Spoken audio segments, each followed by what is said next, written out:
සංඥාවට සංඛාරයට කියන විඥාන ටිතිය කියලා. පොත කියන මගේ සිත අදහස පොත කියන අදහස උපද්දපු මේ සිතට නතර වෙන්න තැනක් තමයි රූපේ. මේ රූපය මේ පොත කියන අදහස මේ රූපෙට හෝ දැක ගන්න පුළුවන්. එහෙම වුණොත් විඥාණය රූපෙට දැකගත්තොත් මේ රූපේ පොත වගේ තියෙනවා. එහෙම නැත්නම් පොත කියන එක වේදනාවට දැකගත්තොත් පොත දකින්නකොටයි මේ වේදනාව ඇති වෙන්නේ කියන නෝනක් නෑ මොඩකමක් මේ විඥානයේ සංඥාවට බැඳුනොත් මේ පොතේ හැදේ කියලා අදහසක් මේ විඥානයේ සංඛාරයට බැඳුනොත් මේ පොත ගැනයි දැනගන්නේ කියන අදහසක් මේ දැනගත්තේ පොත ගැනයි කියන අදහසක්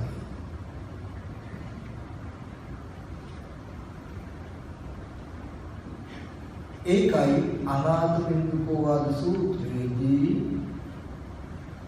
සැරියුත් මහරහතන් වහන්සේ අනේ විදිහට දේශනා කරන්නේ ගැහැවිය ඔබගේ සිතට ඇහැ ඇසුරු වෙන්න දෙන්න එපා රූපය ඇසුරු වෙන්න දෙන්න එපා චක්කු විඥානය ඇසුරු වෙන්න දෙන්න එපා චක්කු සම්පස්සය ඇසුරු වෙන්න දෙන්න එපා චක්කු සම්පස්සයෙන් උපන්න යම් වේදනාවක් වෙන හේ ඇසුරු වෙන්න දෙන්න එපා කියලා ඒ කිව්වේ මෙතර යුරට කිව්වා ඊතර යුර ඇසුරු වෙන්න දෙන්න එපා කියලා ඔබගේ සිත කියලා කිව්වේ මෙතර යුරට මේ හිතින් කියන්නේ මම හිතන කියන කරන දේවල් ඇහැ මුල් කාරණාව කර මේ පිළින පැත්තට ගැට ගන්න එපා බඳින්න එපා බැස ගන්න දෙන්න එපා කියලා මේ විඥාණයට පිළින නාම රූප දෙකේ පිළිට ලබන්න දෙන්න එපා කියලා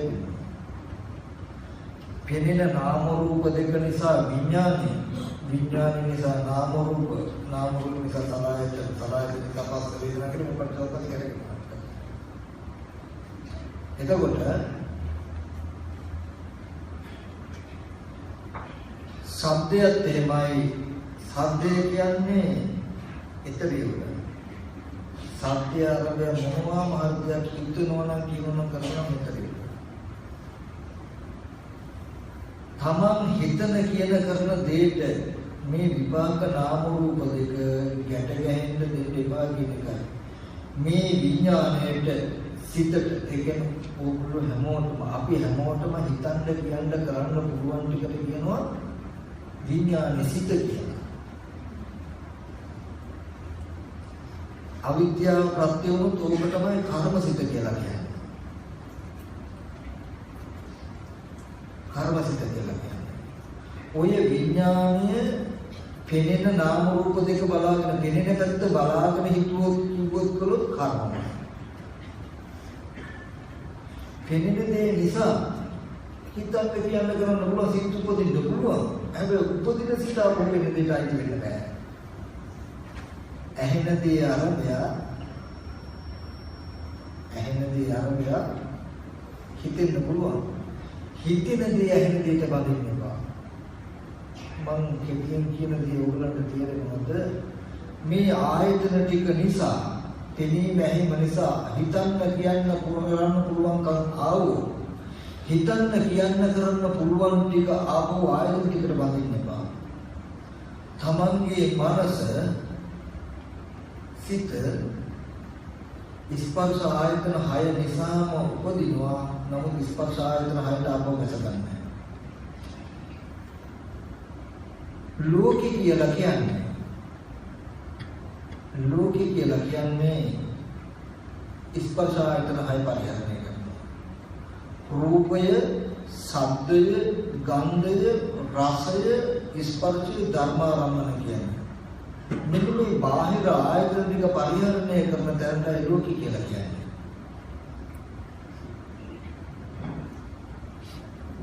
යම් කිසි කෙනෙක් ඇහැ ඇසුරු නොකරයි නම් රූපය කන ඇසුරු නොකරයි නම් නාසය ඇසුරු නොකරයි නම් දිව ඇසුරු නොකරයි නම් කය ඇසුරු නොකරයි නම් මනස ඇසුරු නොකරයි නම් එයා ලෝකෙට ඉන්නේ නැහැ. ලෝකෙකින් එයා පණවන්න බෑ. මේ ස්පර්ශ ආයතන 6 ලෝකේ කාම ලෝකේ කියන්න පුළුවන්, රූප ලෝකේ කියන්න පුළුවන්, අරූප ලෝකේ කියන්න පුළුවන්. නමුත් මේ ස්පර්ශ ආයතන 6 යම් කිසි කෙනෙක් පරිහරණය නොකළොත් මේ ස්පර්ශ ආයතන 6 මිදිලා අනුපාදා පරිවර්තන මේ ස්පර්ශ ආයතන 6 කිසිවක් උපාදාන වශයෙන් නොගෙන මිදිලා ඒ විමුක්ති මනස හඳුන්වන්න බෑ ලෝකෙ කිසිම දෙයක් දෙවියෝ කියන්නත් බෑ ප්‍රඥා කියන්නත් බෑ මනුෂ්‍ය කියන්නත් බෑ ත්‍රිසං කියන්නත් බෑ ඒකයි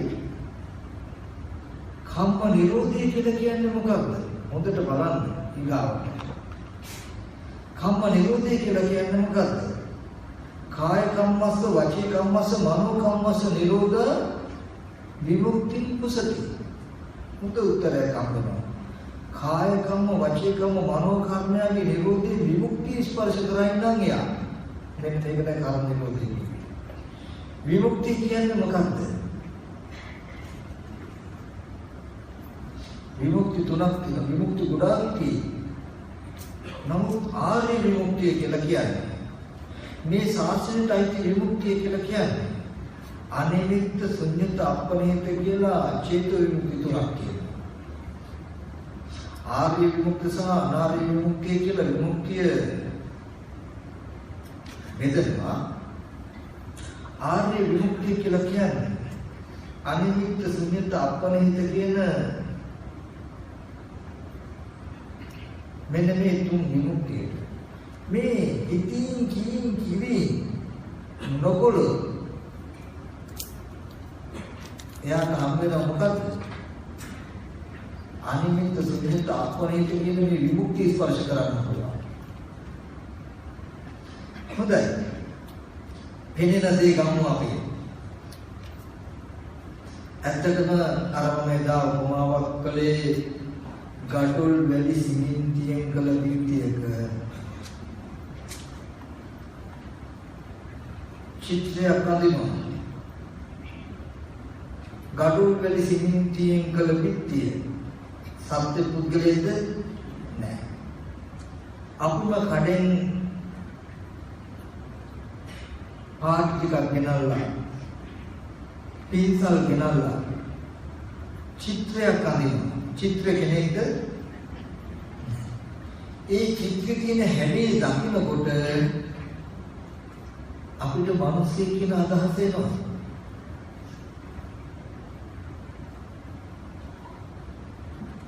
දැන් මිනිස්සයා කියන අදහසින් අපි මේ චිත්‍ර දිහා බැලුවොත් මට ගඩොල් වල සිමෙන්ති පෙනෙන්නේ නැහැ චිත්‍ර පෙනෙන්නේ නැහැ මිනිස්සෙගේ ෆොටෝ එකක් එනවා හොඳට බලන්න ගඩොල් වල සිමෙන්ති පුද්ගලයේ සත්‍යයක් නෙවෙයි නම් චිත්‍රයේ පුද්ගලයේ සත්‍යයක් නෙමෙයි නම් ඒ හැඩේ දකින්නකොටම කෙනෙක් කියන එක තමන්ගේ මනසට නේද සිහිවෙලා තියෙන්නේ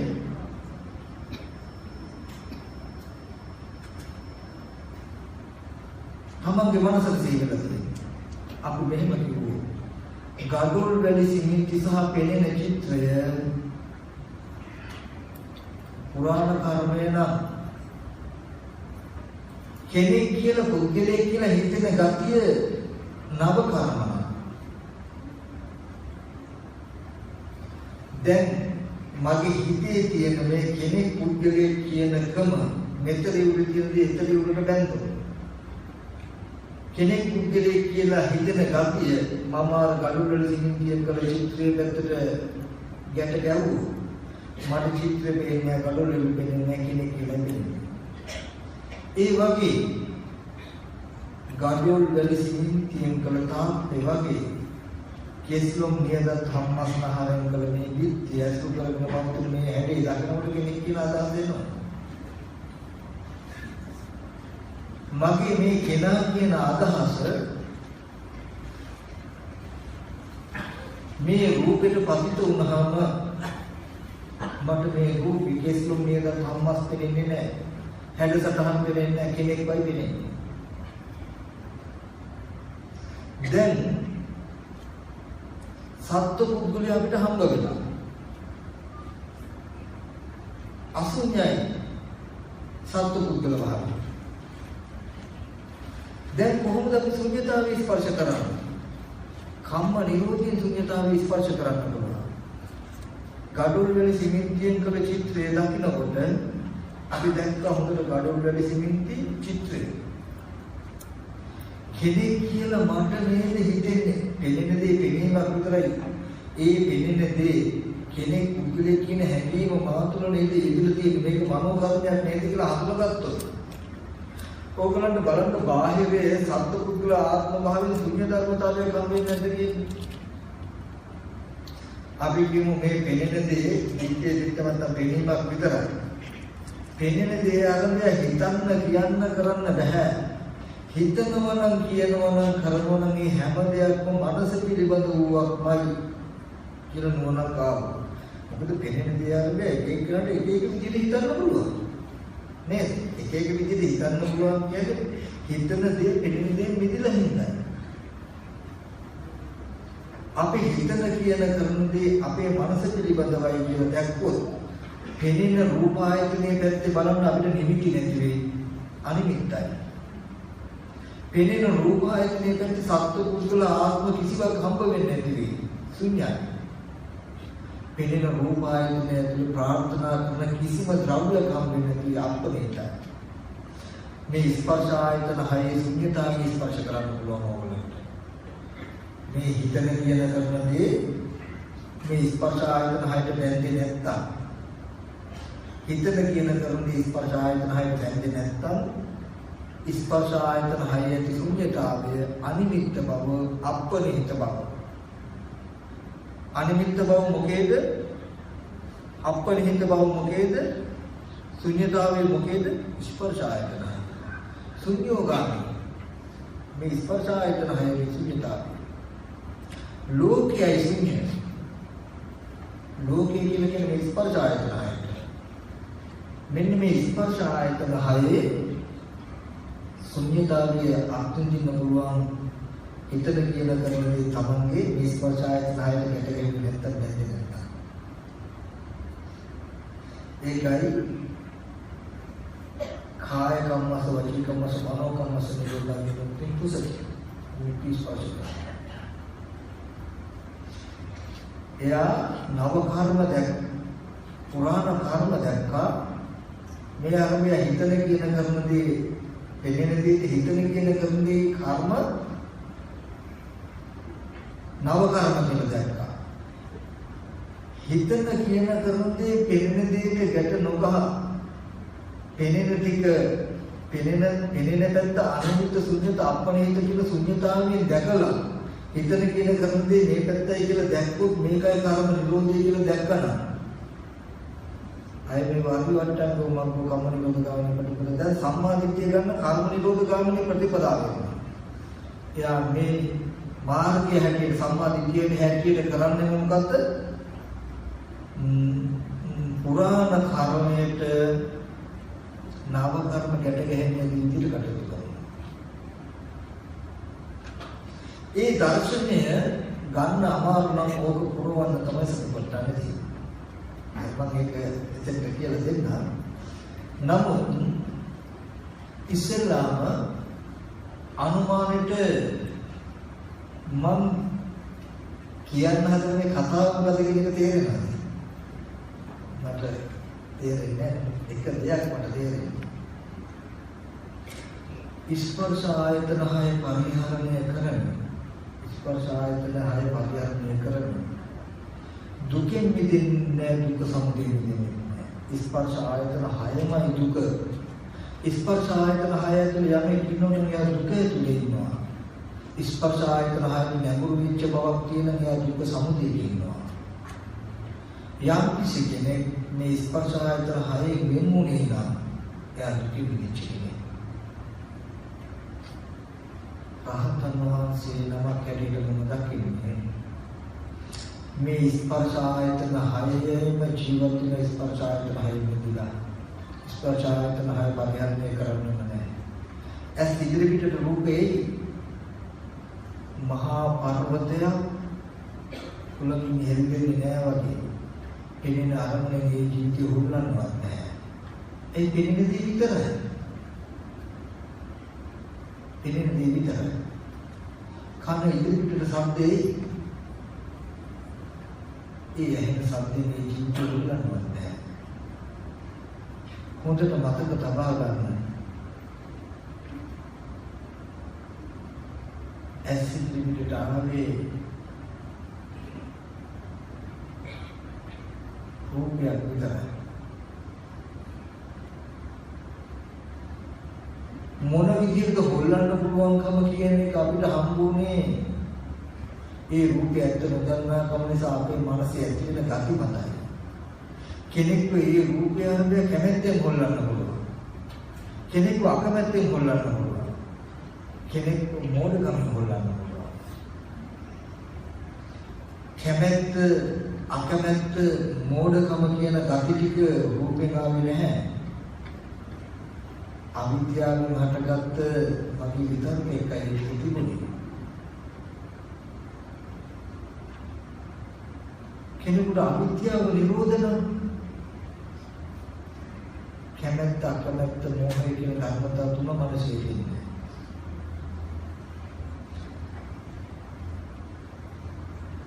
කම්ම නිරෝධ ගාමිනී ප්‍රතිපදාවේදී පෙන්වන්නේ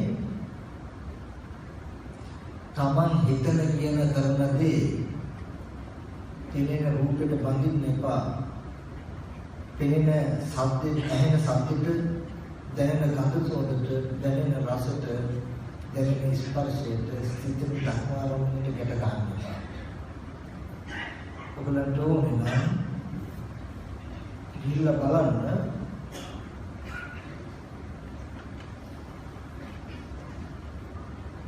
මජ්ක්‍ධිම නිකායේ සලායතන විභාගයේ සූත්‍රයක් තියෙනවා. ඒකෙ පෙන්නනවා රූපේ නොයික්මා පවතින මනස මෝඩයි. සද්දේ නොයික්මා පවතින මනස මෝහයි. ගන්ධේ නොයික්මා පවතින මනස උපේක්ෂා. සැප ඊ ලෝභය දිනවා කියන එක තේරෙන්නේ.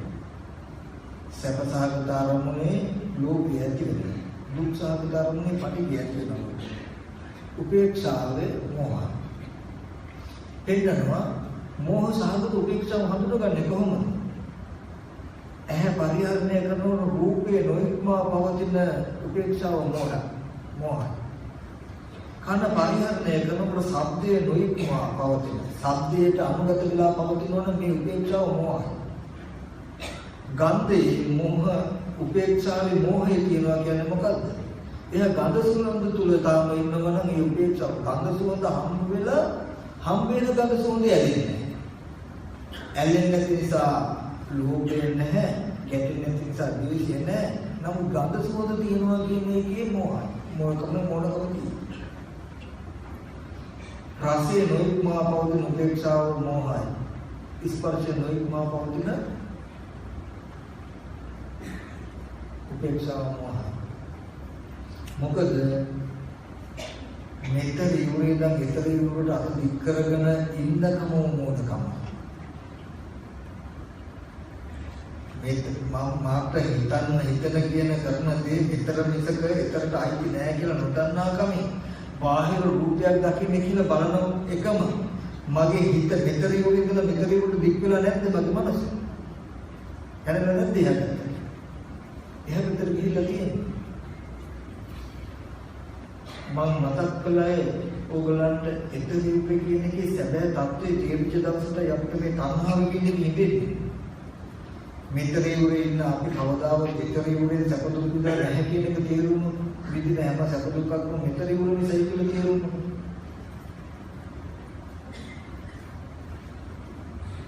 එදායි අපි නිකමට කිව්වොත් එතරේ උරේ පුරාණ කර්මයන්ගේ ලක්ෂණයක් තියෙනවා. ආධ්‍යාත්මික ඇහැ ඉඳලා බාහිර රූප වෙනවා. කන හදලා ශබ්දය වෙනවා.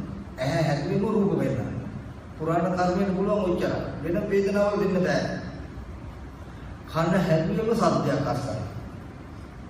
නාසය හැදුවෙම ගන්ධයක් වෙනවා. ආගමන කරනවා. දිව හැදුවෙම රසයක් වෙනවා. කය හැදුවෙම පොට්ටක්. එයා රූපෙන් සද්දෙන් ගන්ධෙන් රසෙන් පොට්ටබ්බෙන් සැප විඳලා නැහැ කියලා දැක්කොත් පුරාණ කර්මී වෙදිලා නැහැ. මම කියන එක තේරුණාද මම සරලව කියන්න. කය හැදුනේකේ පුරාණ කර්මයට හැදිච්ච කයේ විපාකය හැටියට අපිට දකින්න පුළුවන් මොකද්ද? පොට්ටබ්බ. යමක් ස්පර්ශ වෙනකම්. ස්පර්ශ ඒ කියන්නේ කය තිබ්බට කය විද්‍යාමාන නැහැ කයට යමක් ගැටුනේ නැත්තම්.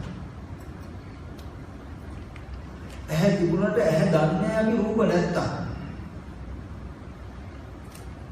රූප කියලා එකක් නැත්තම් ලෝකේ ඇහැ තියෙද්දි ඇහැ කියලා එකක් දන්නවද? කන කියලා එකක් කියනවාද කියන එක දන්නේ නැති සද්ද කියලා ධර්මතාවයක් ලෝකේ නොතිබුණේ නේද? සද්දේ කියන එකනේ ඕගොල්ලෝ කන දන්නේ. කන කියන එකනේ සද්දේ දන්නේ. ඒක හොඳට මතක තබා ගන්න ඕනේ.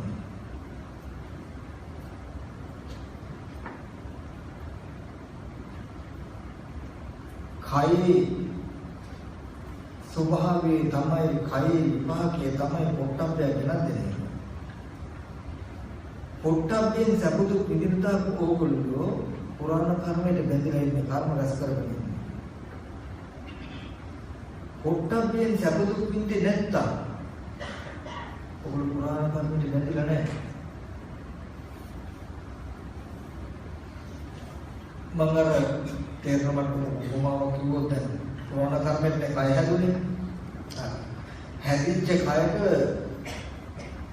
හොඳ දෙකේ හතර මුළු ගැලක් කඩාගෙන ගහනවා. ගැව්වහම වේදනාවක් එනවනේ. එනවා. ඕගොල්ලන්ට හිතෙන තාක් මට මේ දුකයි මේ ලෑලි කැලේ කියලා තාක් ඕගොල්ලෝ පුරාණ කර්මයක නව කර්ම රැස් කරගෙන ඉන්නේ. ඕගොල්ලෝ යම් කලක දැක්කොත් මේ ලිය කයට වැදුනහම කයේ දැලිච්ච එකම මම විඳින්නත් ලිය විඳලා නැහැ නේ කවදාවත් කියලා දැක්කා. ඔගොල්ලෝ කිසිම දවසක පොට්ටබ්බ බාහිර වස්තු විඳලා නැහැ. ඒ වස්තු ගැටිච්ච කයම විඳලා තියෙනවා කියන එකකට ආවෝ. ඔයගොල්ලන්ට මේ ඉතරිය වටිනාකමක් නැති වෙයි. හොයාගෙන පයින් නැහැ ඉතරියට. ඔයගොල්ලෝ අද හොය යන්නේ මෙහෙම සතුටු විඳින්න පුළුවන් අරමුණු බාහිර තියෙනවා. මේ වගේ අරමුණු දුක් විඳින්න පුළුවන් අරමුණු බාහිර තියෙනවා කියලා දුක් විඳින්න පුළුවන් බාහිර කටුයි අකුළුන් අයින් වෙවි යනවා. හොඳ ඒවට හොයා යනවා. බාහිර රූපවල හොඳ නරක විඳින්න පුළුවන්කම රූපෝලි දකින්න ඉඳයි බබේ තියෙන්නේ ඔයගොල්ලෝ හොයාගෙන යන්න පුළුවන්. යන්න.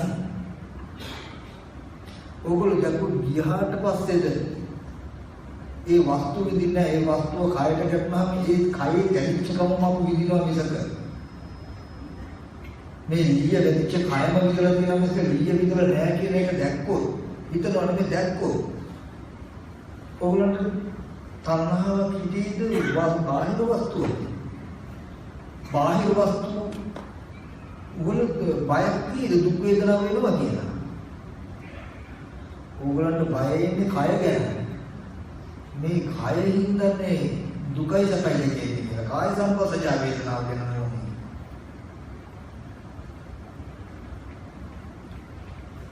ඒ ඇත්ත මුදකින තාක් ඕගොල්ලෝ බාහිර වස්තුන්ගේ විදීම දකින්න බාහිර වස්තුන්ගේ විදීම දකින්නවා කියලා කියන්නේ මෙතරේ උර ආධ්‍යාත්මික පැත්ත හිතට කියලා කරන පැත්ත විපාක පැත්තට ගැට ගන්නෙ ඔය වැරද්දයි හදන්නේ මේ ඉතරේ උර මෙතරේ උර දෙකට ගහන ඊට පස්සේ දැන් මේ කර්ම පරියායෙන් මෙන්න මේ දර්ශනය පෙන්නනවා පුරාණ කර්මය කියන්නේ ඉතරේ උර දිත්තේ දිත්තපත්තක් කිව්වා නව කර්ම කියන්නේ ඉතරේ උර හිතට කියන කර්ම දෙය කිව්වා කර්ම නිරෝධය කියලා කිව්වේ ඉතරේ උර බලාගෙන මෙතරේ උර තුල හිතින් කියින් නොකළු හිතින් කියින් කිසිවක් ඉතරේ උරට ගැට නොගැව්වෝ ඉතරේ උර ඒ ගැට නොගැහිච්ච එකේ ලක්ෂණයක් තමයි ඉතරේ උරේ අනිමිත්ත අපනිත ශුන්‍යතාවකින් දිස් වෙයිනා මෙතරේ උරේ හම්බ වෙන මේ කිසිම දෙයක් ඉතරේ උරට ගැට නොගැහුවොත් ඉතරේ උරේ හම්බ වෙන ලක්ෂණයක් තියෙනවා අපිට වගේ අම්මා තාත්තා දුව පුතා නෙමෙයි ඉතරේ උරෙන් හම්බ වෙන්නේ අපිට වගේ කාම ලෝකයක්, රූප ලෝකයක්, අරූප ලෝකයක් නෙමෙයි හම්බ වෙන්නේ. ඊතරි උනේ හම්බ වෙන්නේ මෙතරි උනේ හිතින් කින් ගැට නගහුවොත් මේ ස්පර්ශ ආයතන හයයි. ස්පර්ශ ආයතන හයෙන් හම්බ වෙන්නේ මොකද්ද? අනිමිත්ත බව, ශුන්‍යත බව, අපනිත බව. ඔච්චරයි හම්බෙන්නේ. ඊතරි උනේ හම්බ වෙන්න පුළුවන් ඔය විතරයි.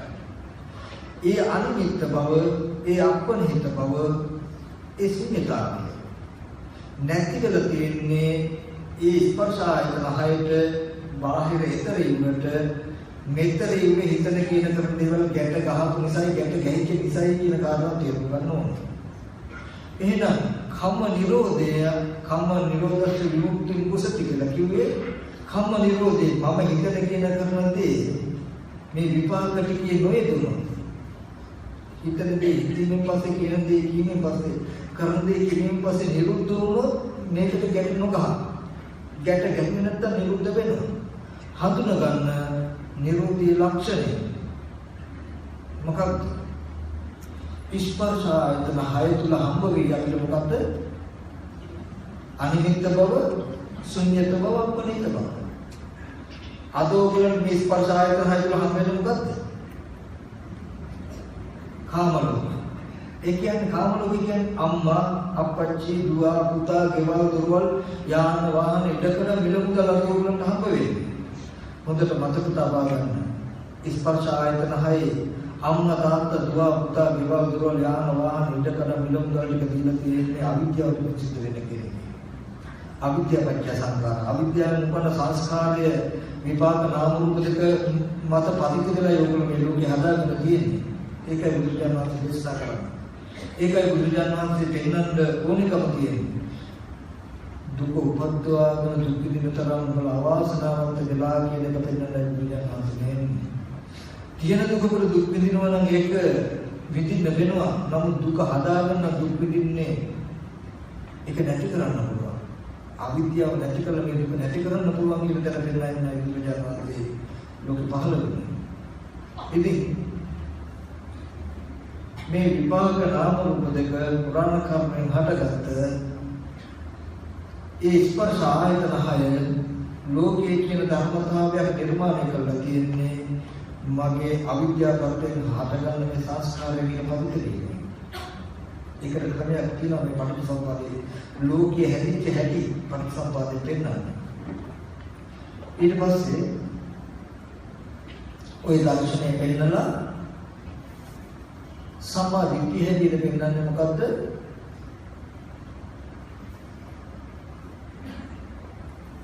කම්ම නිරෝධය. හිතේ කියන කරන දේ මේ මත පතිත නොවොත් අනිමිත් අපනිත ශුන්‍යතාවයෙන් නිර්මාණය වෙනවා. මේක තමයි කර්ම නිරෝධය. නිවන සාක්ෂාත් කරගන්නවා කියලා කියන්නේ ජරා මරණ දුකෙන් මිදලා අනිමිත් ශුන්‍යත අපනිත තැන හිත තබලා ජරා මරණ දුකෙන් මිදලා ඉන්න එක කියන සෝපදිසි නිර්මාණය කියලා. ස්කන්ධ දිවිදිම අචනාමර වෙලා එතෙන්ද යන්නයි මාර්ගයේ ඉන්න සම්මා දිට්ඨිය. ඒ සම්මා දිට්ඨිය පෙන්වුවට පෙනෙනදී විපාකය පුරාණ කර්මයෙන් එහා අන්ති. හිතන කියන කර්මදී නව කර්ම මෙතර යෝන ස්පර්ශ සමුදය කියලා පෙන්වුවට හිතන කියන කර්මදී එහාට අයිති නෑ. අයිති කරවන්නත් එපා. මේ මත අපි ලෝකෙට අයිති උනේ ලෝකෙට බැඳුනේ කියලා පෙන්වුවහම තේරුණාට පිටයි කියන්නේ. ආශ්‍රව කියලා කියන්නේ ස්පර්ශ ආයතන 6 අරබේ හිතන කියන කරන එකමයි හොන්නේ. ඕක කියලා කියන්නේ ස්පර්ශ ආයතන 6 පැත්තට හිතන කියන කරන පැත්තටමයි ගහගෙන යන්නේ. යෝග කියලා කියන්නේ ස්පර්ශ ආයතන 6 පැත්තට හිතන කියන කරන එකකමයි යොදවන්නේ. ග්‍රන්ථ කියලා කියන්නේ ස්පර්ශ ආයතන 6 පැත්තේ හිතන කියන කරන එකකමයි යොදවන්නේ. මේ කෙලෙස් ටික කියන්නේ කරන වැඩේ නම් කරලා තියෙන්නේ. ඕග යෝග ග්‍රන්ථ ආසව සාසව නිවරණ පරාමාස කියලා මේ කියන්නේ ඒක. හැබැයි ඔක්කොම ටික කපන්න එකම දර්ශනයක් තියෙනවා. සම්මා දිට්ඨිය. කෙනෙක් දේ ආරම්භය හිතන කියන කරන්නේ ආයිති නෑ කියලා කෙනෙක් තැනක් ආවෝ හිතන කියන කරන්නේ කෙනෙක් දෙයට ආයිති නෑ කියලා දැක්කොත් කෙනෙක් දේ හිතන දෙයට ගැටගැහෙන්නේ නෑ හිතන කියන කරන්නේ කෙනෙක් දෙයට ගැටගැහෙන්නේ නැත්තම් කෙනෙක් දේ රැඳෙන්නේ නැහැ හිතන කියන කරන්නේ දෙයට ගැටගැහෙන්නේ නැති නිසා හිතන කියන කරන්නේ රැඳෙන්නේ නැහැ කෙනෙක් දෙයට ගැටගැහෙන්නේ නැති නිසා පුරාණ කර්මෙන් හටගත්තු දේ හටගෙන නැති වෙනවා හිතන කියන කරන්නේ හටගෙන නැති වෙන නිසා නව කර්ම නැහැ වෙනින්දී හටගෙන නැති වෙන නිසා පුරාණ කර්ම නැහැ යම් කිසි සම්පූර්ණ සම්බන්ධ නිරෝධගමන කියන කාරණා දෙක සිද්ධ වෙනවා නව කර්ම නිරෝධ කර්ම කියන දෙකයි පුරාණ කර්මයට හටගත්ත දේ නැති වෙනවා නැවත උපාදිතයන් දෙන කර්ම රැස් වෙන්නේ නැහැ කියන කාරණාව සිද්ධ වෙනවා අන්න එතෙන්ටයි යන්න ඕනේ නමුත් එකපාරට ගන්න බෑ දැන් මේ දර්ශනය අහගත්තාම එකපාරට ගන්න බෑ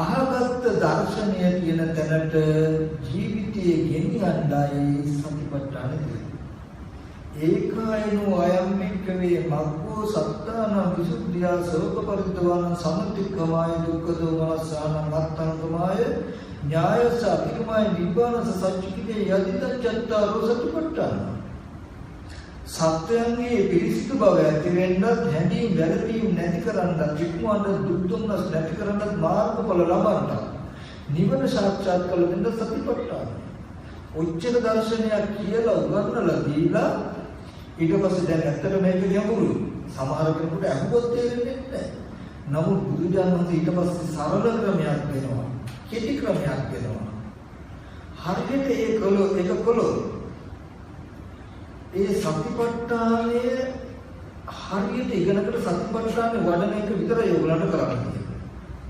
සතිපට්ඨානයෙන් කරලා දෙන වැඩක් තියෙනවා. මොකක්ද?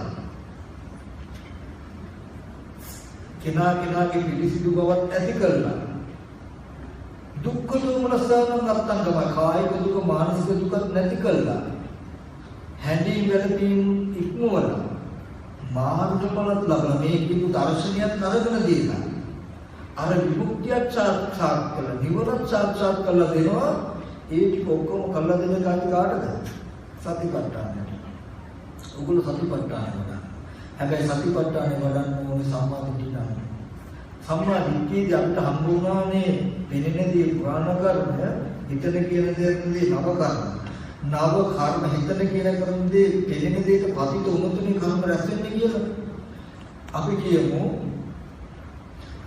මේ සතිපට්ඨානේ වඩන්නෙම මගේ හිතින් කිරින් පුරාණ කර්මය මත පතිත නොවෙන්න දරන ප්‍රයෝගයක් මේ සතිපට්ඨාන කියන්නේ මේ විඥාණයට විපාක නාම රූප දෙක ඇසුරු වෙන්න නොදෙන ප්‍රයෝගයක් සතිපට්ඨාන කියන්නේ ස්පර්ශ ආයතන 6 මේ විඥාණයට තමන්ගේ සිතට ස්පර්ශ ආයතන 6 නොපිහිටන්න තව එක ප්‍රයෝගයක් මේ ස්පර්ශ ආයතන 6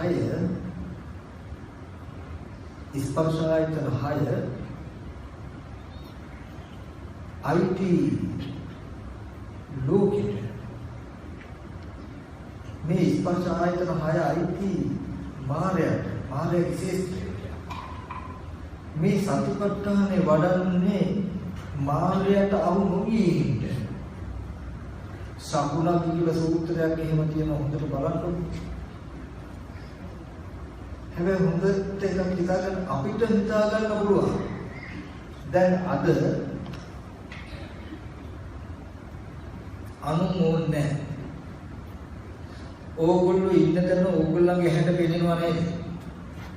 පෙනෙනවද නැද්ද? පෙනෙනවා. ඉන්න තැන හැට පෙනෙනවා. ඕගොල්ලොන්ට පෙනෙන තැන ඕගොල්ලෝ ඉන්නව නේද? තමන්ගේ හැට පෙනෙන වටපිටාවේ තමන් ඉන්නවනේ. ඕගොල්ලොන්ට පෙනෙන තැන ඕගොල්ලෝ ඉන්නවා ඉන්න තැන පේනවා. ඔය ඇහැ අයිති මායයට. ඒ කියන්නේ මායයට ඕගොල්ලෝ ඉන්න තැන පේනවා. ඕගොල්ලෝ පෙනේ මායයට පෙනෙන තැනකයි ඉන්නේ. අපි ඉන්න තැන මායයට පෙනෙනවා. මායයට පෙනෙන තැනකයි ඉන්නේ. මොකද ඒක සාක්ෂියක් මම ඉන්න තැන මට පේනවා. මට පේන තැනකයි මම ඉන්නේ. ඒ පේන්නේ ඇහැට මේ ඇහැට පෙනෙන තැනක ඉන්නවා ඉන්න තැන පේනවා. මේ ඇහැ සමානයි මායя. මහණෙනි ඇස මායයි. රූපේ මායයි කියලා තියෙනවා නේද බුදුදහමේ. හරි. එහෙනම් මේ ඇහැට පෙනෙන තැනක ඉන්නවා නම් ඉන්න තැන පෙනෙනවා. ඒ කියන්නේ අපි ඉන්න තැන මායයට පෙනෙනවා. මායයට පෙනෙන තැනක අපි ඉන්නවා. මායයට අපිව පේනවා. දැන් අපිට මායව පේන්නේ නැහැ. තේරෙනවද? ඒ කියන්නේ ඕගොල්ලන්ට මේ ඇහැට පෙනෙන තැනක ඉන්නවා නම් ඉන්න තැන ඕගොල්ලන්ට පෙනෙන තා ඕගොල්ලෝ මායාවේ ශේත්‍රයේ ඉන්නේ කියන එක තේරුම් ගන්න. මම කියන හොඳ වටිනාම දර්ශනයක්. වටිනාම තැනක් කියන්නේ. තමන් මායාව සතු ඉඳෙමෙද නැද්ද ඉන්නේ කියන එක බලා ගන්න හොඳම සාක්ෂියක් අනුගෙනම තමන්ගේ ඇහැ. තමන්ගේ ඇහැ සමානයි මායාවේ ඇහැ. මායාවේ ඇහැ සමානයි තමන්ගේ ඇහැ. මේ චක්ෂුතියයි මායාවේ චක්ෂුතියයි එකයි. දෙකම ලෝකේ. මගේ ඇහැට පෙනෙනවා නම් යමක් මායාවේ ඇහැටත් පෙනේ. මායාවේ ඇහැට යමක් පෙනේ නම් මටත් පෙනේ. මට යමක් මේ ඇහැට නොපෙනේ නම් ඒක මායාවට පෙනෙන්නේ නැහැ. මායාවේ යමක් නොපෙනේ නම් මට ඒක පෙනෙන්නේ නැහැ. කියන එක තේරෙයිද? මම කියන්න හොඳ උපමාවක කතාවක විදිහට. හරි අපි මෙහෙම කියමු.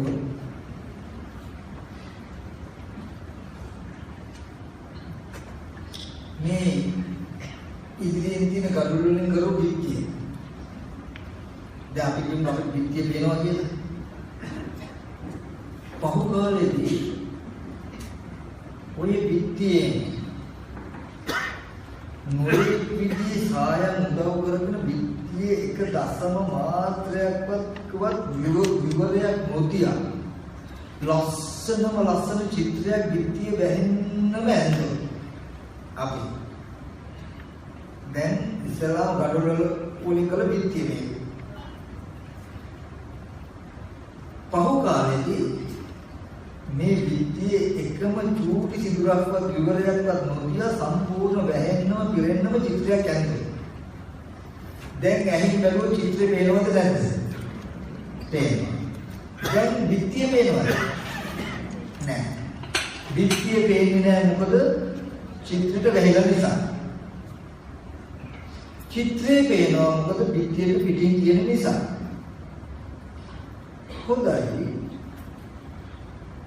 පිටියේ පෙනෙන චිත්‍රයේ ඇඳි වස්තුවක් අල්ලන්න කියලා අත දැම්මොත් චිත්‍රය තුල විද්‍යමාන වෙන ඇපල් ගෙඩියක් හරි කපුටෙක් හරි වතුර ටිකක් හරි අවුවේ ළඟ.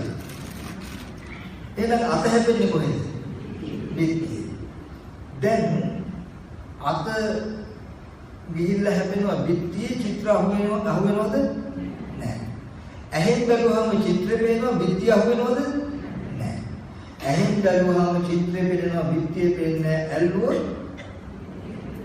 පිටිය අහුවෙනවා. මේ පිටියේ එහෙම බිමට පෙරළුවොත් බිමට පෙරලා ඕක උඩ ඇවිද්දොත් කකුල ගිහිල්ලා හැපෙන්නේ කොහෙද? පිටියේ. හැපෙන කකුල හැපෙන තැන පේනවද? ඒ චිත්‍රය ඇඳපු පිටිය උඩ නැගිටින්නේ. දැන් කකුල අපි දැක්කන්නේ චිත්‍රය හැට පේනවා. නමුත් පිටියේ පේන්නේ. ඇල්ලුවොත් පිටිය අහුවෙනවා. චිත්‍රය අහුවෙන්නේ.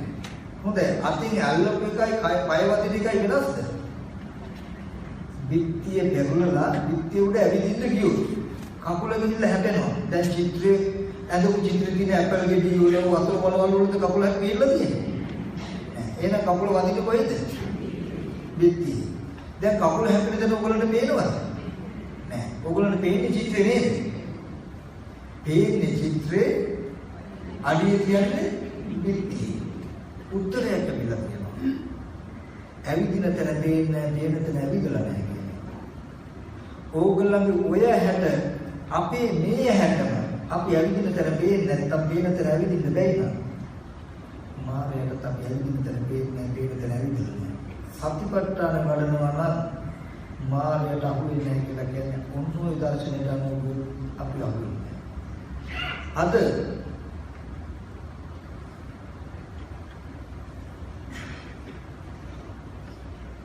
අපි ඇවිදින දැන් අපිට පේනවා. පේන දේ ඇවිදිනවා. ඇවිදින දැන් අපිට පේනවා පේන දැන් අපි ඇවිදිනවා නේද? නමුත් යථාර්ථය ඇවිදින තැන පේනවා පේන තැන ඇවිදිනවා කියලා හිතාගෙන ඉන්න හැමතැනකම තිබුණු ඇත්ත විද්‍ය සහ චිත්‍රයක තියෙන ධර්මතාවයක ගනුදෙනුවක් න ะ.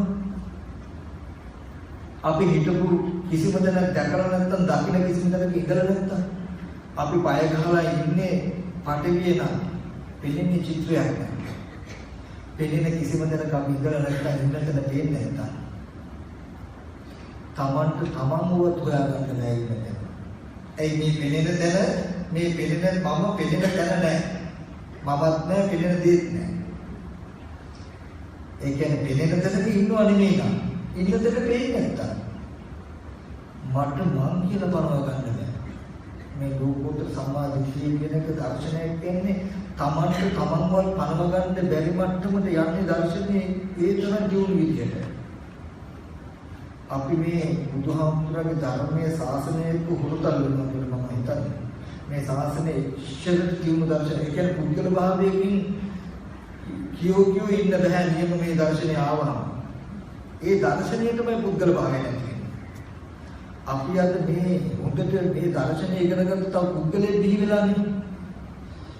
හොඳට ස්කන්ධයන්ගේ උදේවැය ගන්න පුද්ගලෙ බිහි වෙනවා. නමුත් ස්කන්ධයන්ගේ උදේවැය ගන්නා කමින් පුද්ගල භාවය නැති වෙනවා. එතකොට මෙන්න මේ සතිපට්ඨානේ වඩනවා නම් ඔන්න ඔය දර්ශනයට එනවා. මම කිව්වේ ඒකයි මම කතා කරන දහම් කරුණු ටික ගැඹුරු ඇති.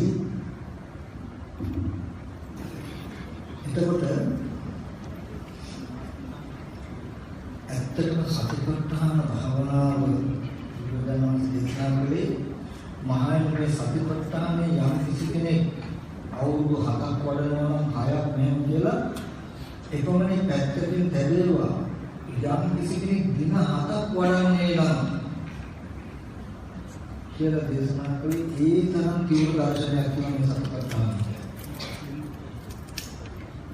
නමුත් සතිපට්ඨානෙ වර්ණනා කියලා ආදර්ශයක් මම මේ කතා කරපු දර්ශනයේ යන මාවත සතිපට්ඨානය පොඩ්ඩක් කියලා දෙන්නම්. සතිපට්ඨාන කායගත සති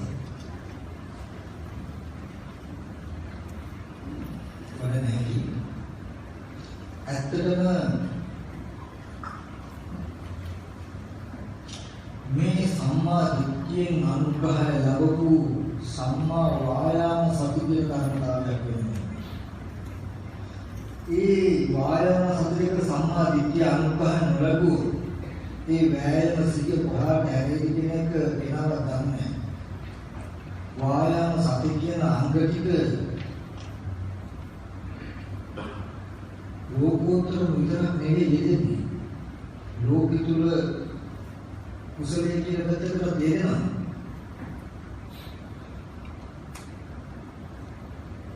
නමුත් ඒක දිවරට අංගයක් වූ උත්සාහයක් 100ක් කියන එකේ ඉන්නේ නිවැරදි පිළිබඳ දර්ශනය. ඒ නිසා සම්මා දිට්ඨියෙන් අපිට ලැබුණා නම් ඉස්සෙල්ලාම මේ පුරාණ කර්මයේ මේ නව කර්ම පුරාණ කර්මයේ මත පත් වුණාමයි කර්ම රැස් වෙන්නේ කියලා.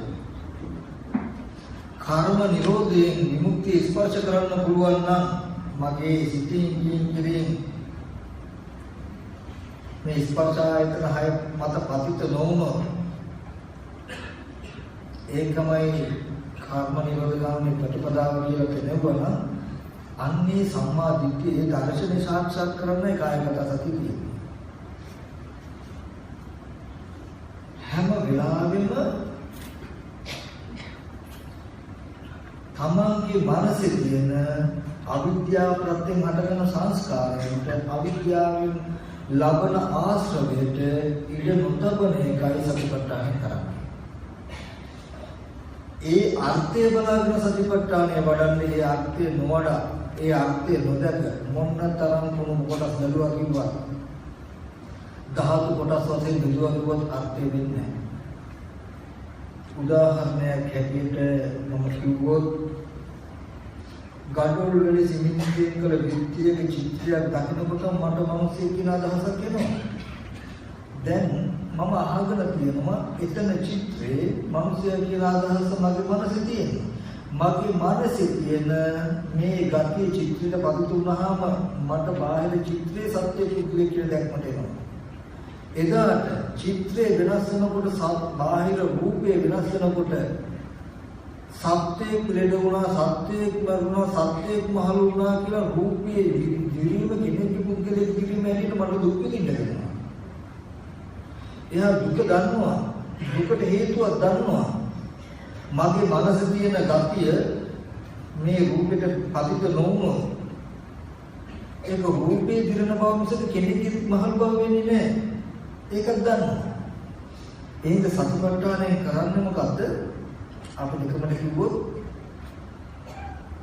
පෙනෙනවත් එක්කම මට කෙනෙක් කියලා එහි පෙනෙන්න කලින් පෙනෙන්න නොදී නැත්තම් එහෙම බලන එක වැරදි කියන එක පෙනෙන්නේ නෑ. එතන තියෙන ගඩොල් වලසිකින් කියන විද්‍යාත්මක විද්‍යාව කියන තැනක පිළි වර්ණ ටිකක් නෙතියෙන්නේ කියලා ඇත්ත පෙන්නනවා. මොකද මේ ඇත්ත පෙන්නන්නේ ඒ ටික කෙනෙක් කියලා සිහි වෙන මගේ අදහස ඒ මත පතිත වෙන්න නොදෙන එකයි කරන්නේ. ඒ වගේ ඕගොල්ලෝ මේ කායගත සතිය වඩන්නේ ඇයි? බහිද්ධාවා කාය කායනුපස්සී විහෙරති. කෙස්ලොම් නියත ධම්මස්නහර මේ කුණු කොටස් ටිකකින් මුක්ත කනබුන ආහාරයෙන් හැදුණු මේ රූපය දකින්නකොට මට කෙනෙක් කියන අදහස එනවා. මගේ කෙනා කියන අදහස ඒ රූපයම තාපෝ පතිත වෙන්න ඉස්සෙල්ලා පතිත වෙන්න නොදෙන්නයි මේ කරන්නේ. මගේ හිතේ තියෙන නව කර්ම මේ පෙළෙන පැත්තට ගැට ගැහෙන්නේ නැති වෙන මේ උපාය. නෑ එතන තියෙන්නේ කනබන ආහාරයෙන් හැදුණු කෙසු නියද ධම්මස්නහරාදු මේ කොටස් ටිකක් නේ කියලා බලනකොට ඒ රූපේ කෙනෙක් කියලා බලන මින්මයි මේ වීගය යන්නේ.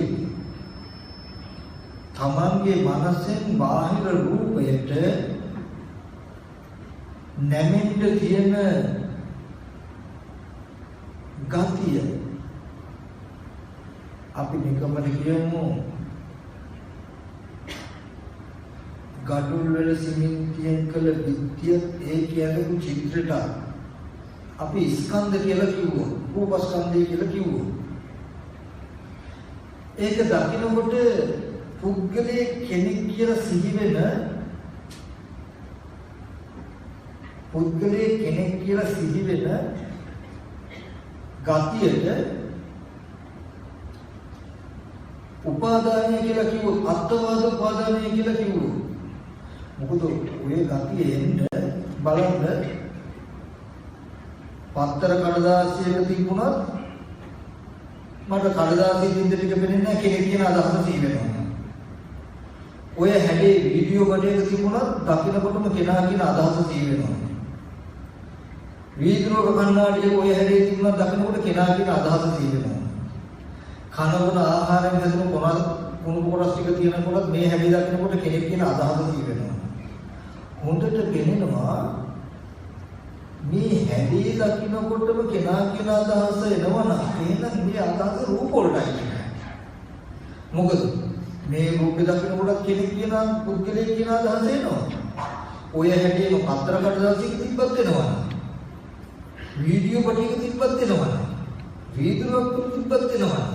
රූප දකින්නකොට මානසික සීවීමක් කියන එක පේනවා. නේද? එහෙනම් පත්තර කඩදාසියටත් ඒකේ තියෙන චිත්‍රයටත් අපි රූපස්කන්ධ කිව්වොත් ඒක දකිනකොටම කෙනෙක් කියන අදහසට උපාදානිය කියලා කිව්වොත් ඒකට අපි කියනවා සත්‍ය පුද්ගල කියන හිතට අත්වාද උපාදානිය කියන උපාදානිය කියන්නේ මනසේ සිතේ තියෙන ගතිය. දැන් මගේ උපාදානය අර රූපෙට බහලන්න පුළුවන් නිසා සුදුසු නිසා අර රූපේ නම් කරන උපාදාන ස්කන්ධය කියලා. ඒ ස්කන්ධය මගේ මනසේ උපාදානය මගේ උපාදානයට සාපේක්ෂව අර රූපෙට නමක් ලැබෙනවා මොකද්ද? උපාදාන ස්කන්ධය කියලා. මගේ උපාදානය බහලනවා මගේ මනසේ තියෙන සත්‍ය පුද්ගලයා කියන හැඟීම මම අර රූපෙට බහලන නිසා උපාදාන ස්කන්ධය කියනවා. දැන් මගේ මනසේ තියෙන සත්‍ය පුද්ගල හැඟීම අත්වද උපාදාන මේ උපාදාන වශයෙන් උපාදානයෙන් අර රූපේ ගත්තාම උපාදාන වශයෙන් රූපේ ගත්තාම මේ රූපය කෙනෙක් කියලා ගත්තොත් මගේ සිතේ තියෙන උපාදාන ගතියෙන් අර පතර කඩදාසියේ තියෙන වර්ණ සටහන මගේ දකිනකොට මගේ මනසේ උපාදානයේ යෙදෙනවා. ඒ උපාදාන විසින් මම මේ රූපේ ගත්තොත් මට පෙනෙන්නේ ඒ රූපය කෙනෙක්ගේ රූපයක් වගේ. ඒකයි අපි උපාදාන වශයෙන් අරගෙනයි මේ ලෝකෙ තියෙන්නේ. රූපෙට කියනවා ස්කන්ධ කියලා. පතර කඩදාසිය හෝ කඩුවෙලි සිංහියෙන් කළ චිත්‍රයට අපි ස්කන්ධ කිව්වොත් ඒ රූප දකිනකොට පුද්ගලයේ කෙනෙක් කියන හැඟීමක් ඇති වෙනවා නම් ඒ හැඟීමට කියනවා අත්වාද උපාදාන කියලා එක මානසික. මේ උපාදානයේ මේ ස්කන්ධ ටික ගත්තොත් මගේ මනසේ තියෙන මානසික පුද්ගලයා කියන අදහසින් මට පෙනෙන රූපයට බැහැලුවොත් පෙනෙන රූපය ගත්තොත් උපාදාන ස්කන්ධයට බැහැලුවාම මොකද වෙන්නේ? නිර්මාණය වෙන පංච උපාදාන ඛණ්ඩ දුක්ඛ. පංච උපාදාන ස්කන්ධ දුක හැදිලා. සත්‍යයේ ඉපදීම නිසා, ලෙඩවීම නිසා, මහා වීර්ය නිසා, මරණය නිසා දුක් විඳින්නේ. ඒ අරමුණේ නම් ඕගලන්ට ටිකක් යන්තම් හරි ප්‍රකටයි. නමුත් ඒ දශමයක්වත් වෙනස් නැහැ. ඒ සිද්ධියමයි. ගඩොල් වල සිමෙන්තියෙන් කළ දැනක ඇඳී චිත්‍රයයි කෙස්ලොම් නියද ධම්මස්නහර කියන මේ පිටියේ ඇඳි මේ සටහන වෙනසක් නැහැ. ඔය රූපේ දකින්නකොටම අපේ මනසේ මේ කෙනෙක් කියන හැඟීම ඇති වෙලා තියෙනවා. මේ රූපෙද කියනවා මහ භූත සහ උපාදාය රූපස්කන්ධය කියලා. ඒක දකින්නකොට කෙනෙක් පුද්ගලෙක් කියලා හිතෙන ගතියට මොකද මේ රූපේ කෙනෙක් කියලා හිතනකොට ඔය හැඩේම පිටියේ තිබුණත් මට ඔය විදිහටම කෙනෙක් හිතේ. ඔය හැඩේ පතර කඩදාසියක තිබ්බත් කෙනෙක් හිතේ. ඔය හැඩේ වීඩියෝ වලින් තිබ්බත් කෙනෙක් හිතේ. එහෙනම් තේරෙනවා රූප එකක්වත් කෙනා නෙමෙයි රූප දකිනකොට කෙනා කියන අදහස ඇති වෙනවා. කෙනා කියන තත්ත්වවත් උපසන. උපාදාන වශයෙන් ස්කන්ධය උපාදාන වශයෙන් ගන්නවා. මේ කෙනෙක් පුද්ගලෙක් කියන අදහසින් මම මේ රූපේ ගත්තාම රූපේ දිහා බැලුවොත් ඇත්තට මම පරිහරණය කරලා තියෙන රූපේ නෙමෙයි උපාදානය පරිහරණය කරන්නේ. උපාදානය ගත්තේ මම කෙනා කියන අදහසින් මේ රූපයක ගනුදෙනු කරලා තියෙනවා. අදහසයි විතර තියෙන්නේ. එතකොට මට පෙනෙන්නේ මේ රූපේ කෙනෙක් වගේ. නිර්මාණය වෙනවා මේ ස්කන්ධයන් උපාදානයේ බැහැලුවහම පංච උපාදාන ස්කන්ධ දුක්ඛ කියන කැදිනා. ජරා මරණ දුක් විඳින දුකට හේතුව මොකද්ද? මේ තණ්හා උපාදානයි මෙතන තියෙන කෙලෙස්. තණ්හා උපාදානය නැති වුණොත් මේ රූපය ආනන්දය කෙනෙක් පුද්ගලයෙක් කියන හැඟීම මේකට බැහැලුවේ නැත්තම් සත්ව පුද්ගල භාව වෙන දුක නෑ. සතිපට්ඨානෙන් කරන්නේ මොකද්ද? නැචකින්චි ලෝකේ උපාදී ලෝකේ කිසිවක් උපාදාන වශයෙන් ගන්න දෙන්නේ නැහැ. මේ රූපේ කායගත සත්‍ය බලමින් රූපේ ඇත්ත ඇති හැටි බලන උපාදාන වශයෙන් ගන්න දෙන්නේ නැහැ කෙනෙක් කියලා. මගේ අත්වාද උපාදානෙට ඉඩ දෙන්නේ නැහැ. කනගුණ ආහාරයෙන් හැදුණු කෙස්ලොම් නියත ධම්මස්නහරයට ඇලෙමිලුලින් යුක්ත මේ රූපේ කනගුණ ආහාරයෙන් හැදිලා තියෙන්නේ කියන එක පෙන්නනවා කෙනා කියන එකෙන් ගන්න දෙන්නේ. උපාදාන වශයෙන් ගන්න දෙන්නේ. නැච කිංචි ලෝකී උපාදී. මේ ලෝකේ කිසිවක් උපාදාන වශයෙන් ගන්න දෙන්නේ නැහැ. බාහිද්දාවා කාය කායන් පස්සේ විහෙරති බාහිර සත්පුත්‍ර භාවයෙන් හම්බෙන හැම රූපයකම ඇත්ත පෙන්න කායගත සතිය ඇත්ත පෙන්න කරන්නේ මොකද්ද මේ? ඒ රූපයේ මෙබඳු ඇත්ත කියන එක දන්නවා පුද්ගලයෙක් කෙනෙක් කියලා හිතලා ඒකට නමන්න දෙන්නේ නැහැ. උපාදාන වශයෙන් ගන්න. ඊට පස්සේ තමන් කියන එකත් එහෙම. කෙස්ලොම්නියද ධම්මස්ථාවයෙන් හැදුණු කුණු කොටස් ටිකේ යුක්ත මේ පෙනෙන හැමතටම ස්කන්ධ. මම කියලා හිතන එක ඒක පුද්ගල භාවයට ඉති අත්වාද උපාදාන. මම කියන උපාදානය අත්වාද උපාදානය මේ රූපෙට බහැලුවාම මේ කය මගේ වෙලා. පංච උපාදානස්කන්ධ දුක්ඛ නිර්මාණය වෙනවා. දුකට හේතුව මොකද්ද? මම උපාදාන තණ්හා. මේ තණ්හා උපාදානේ නැති වුණොත් මේ කය මමයි කියන තැන දුක නැහැ. ඒ හින්දා කායගත සතිය කරන්නේ මොකද්ද? නැචකින්චි ලෝකී උපාදී. ලෝක කිසිවක් උපාදාන වශයෙන් ගන්න මේ කය මම මගේ කියලා ගන්න දෙන්නේ නැහැ. මේ අත මගේ කකුල මගේ උරුව මගේ කියලා මේ රූප එකක් මගේ කියලා ගන්න දෙන්නේ නැහැ. කායගත සතියේ කුණුප කොටස් ටිකක් තියෙන කනබුන ආහාරයෙන් හැදලා තියෙන ධාතු වශයෙන් බලලා කනබුන ආහාරයෙන් හැදලා තියෙන කියලා බලන්නේ මොකටද? උපාදානයේ පතිත නොවෙන්නයි මේ බලන්නේ කියන උත්තරේ දෙන්නේ. ඔය උත්තරේ නැතුව මගේ ඇඟ හැදලා තියෙන කෙස්ලොම් නියදස් වලින් කියලා බලුවට හරියන්නේ නැහැ. එතකොට වෙන්න තියෙන ටික ඔක්කොම වෙලා. නමුත් අපි තේරුම් ගන්න ඕනේ උපාදාන වශයෙන් නොගන්නයි සතිපට්ඨාන තියෙන්නේ. නැචකින්ච ලෝකේ උපාදී මේ විදිහට. මෙන්න මේ විදිහට බලනකොට මොකද වෙන්නේ? කාලයක් යනකොට සතිපට්ඨානේ වඩනකොට කායගත සතිය වඩන්න උපාදාන වශයෙන් ගන්න එකයි නැති. අනුපාදා පරිණිරවාණය කියලා කියන්නේ මේ ලෝකෙ කිසිවක් උපාදාන වශයෙන් නොගෙන මිදිච්ච තැන. එතකොට මේ පැත්තේ මහ භූත සහ උපාදාන රූපයි කියන හොඳටම එළඹ සිටිනවා නම් සක්කායට හිත නැමුවත් නැමෙන්නේ නැහැ. සක්කාය නිරෝධයේ හිත නමද්දී ඒක පිළිගන්නවා කියලා කියන්නේ. අද අපි සක්කාය නිරෝධයට බලද්දී ඒකට හිත නැමෙන්නේ නැහැ. සක්කායට නමුවම හිත පිළිගන්නවා. ඒ කියන්නේ මේ රූපේ කෙනෙක් කියලා බැලුවොත් හිත හොඳට පිළිගන්නවා. සක්කාය පිළිගන්නවා. නමුත් කොමක කොටස් ටිකක් කියන තැනක කෙනා කියන අදහස Tamanටයි ඇති වෙන්නේ කියලා සක්කාය නිරෝධයේ ස්කන්ධයි උපාදානයේ දෙක කඩල පෙන්වන්න පිළිගන්නේ නැහැ. බෑ සක්කාය නිරෝධයේ හිත නැමෙන්නේ නැහැ. යම් දවසක් තියෙයි සක්කායට හිත නැමුවත් නැමෙන්නේ නැහැ. සක්කාය නිරෝධයේ හිත නැමුවම හොඳට හිත පිළිගන්නවා. ඒ කියන්නේ කඩුල් වල සිංහින් දිහා කඩුල් වල සිංහින් චිත්‍රෙම කියනම හොඳට පිළිහිටියාම මම කෙනෙක් කියලා ඒක හිතන්න හැදුවොත් හිත පිළිගන්නේ.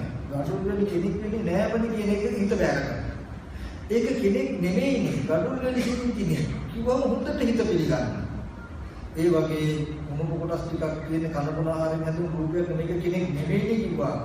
ඒක හොඳට පිළිගන්න දවසක් තියෙනවා. මේක කෙනෙක් කියලා බලද්දී හිත පිළිගන්නේම නැති තැනකට එනවා. මොනවාද කියනවා? එයා සක්කාය නිරෝධයට හිත දැම්මා. සක්කාය සමුදයෙන් හිත දුර වෙලා කියනවා. සක්කාය නිසා එන වෙහසක් දැරිලා දුකක් එයාට නැහැ. පංච උපාදානස්කන්ධ දුක්ඛ නැහැ.